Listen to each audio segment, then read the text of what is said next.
നിങ്ങൾക്കറിയാമോ, ഇന്തോനേഷ്യയിലെ നോർത്ത് ടൊറാജ എന്ന് പറയുന്ന സ്ഥലത്ത് മരണശേഷം മൃതദേഹങ്ങൾ സംസ്കരിക്കാറില്ല.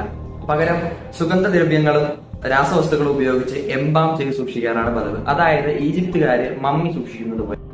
മരണത്തെ അവർക്ക് അംഗീകരിക്കാൻ കഴിയില്ല. പകരം ആ വ്യക്തി ഇപ്പോഴും ജീവിച്ചിരിപ്പുണ്ട്, അസുഖബാധിതനാണ്, അല്ലെങ്കിൽ ശരീരം മാത്രമേ മരിച്ചിട്ടുള്ളൂ, അദ്ദേഹം മനസ്സിപ്പോഴും അവിടെ തന്നെ ഉണ്ട് എന്നുള്ള രീതിയിൽ ഇവരുടെ മൃതശരീരങ്ങൾ വീട്ടിൽ തന്നെ സൂക്ഷിക്കാറാണ് പതിവ്. ക്രിസ്റ്റീന ബാന എന്നൊരു സ്ത്രീ മരിച്ചിട്ട് 9 വർഷമായിട്ടും അവരുടെ ശവശരീരം ഇതുവരെ സംസ്കരിച്ചിട്ടില്ല. അവരുടെ ഈ മൃതദേഹം വീട്ടിൽ തന്നെ അവരുടെ ബന്ധുക്കൾ സൂക്ഷിക്കുകയാണ്. ദിവസം 3 നേരം ഇവർക്ക് ഭക്ഷണം കൊണ്ടുവയ്ക്കുകയും അവരുടെ മകൻ ഇപ്പോഴും അവരുടെ ശരീരം പുറത്തിരുത്തി കെട്ടിവെച്ചുകൊണ്ട് ബൈക്കിൽ പുറംലോകം ചുറ്റി കാണിക്കാറുണ്ടെന്നാണ് പറയുന്നത്. ഇങ്ങനെ മരണപ്പെട്ടവരുടെ മൃതദേഹം ഒരു പ്രത്യേക തടിയിൽ കൊത്തി ശില്പങ്ങളായിട്ട് വീടുകളിൽ അവർ സൂക്ഷിക്കുമായിരുന്നു. കൂടാതെ ഒരു ഉത്സവം പോലെ തന്നെ വൻതോതിലെ എരുമകളെ അവർ ബലി കൊടുക്കും. വെളുത്ത തലയും വെള്ളി കണ്ണുമുള്ള എരുമകളെ വലിയ വില കൊടുത്ത് മാർക്കറ്റിൽ നിന്ന് വാങ്ങിക്കൊണ്ടുവന്നവര് ഒരു ഉത്സവം പോലെ, ഒരു ആചാരം പോലെ തന്നെ ബലി കൊടുക്കുമായിരുന്നു.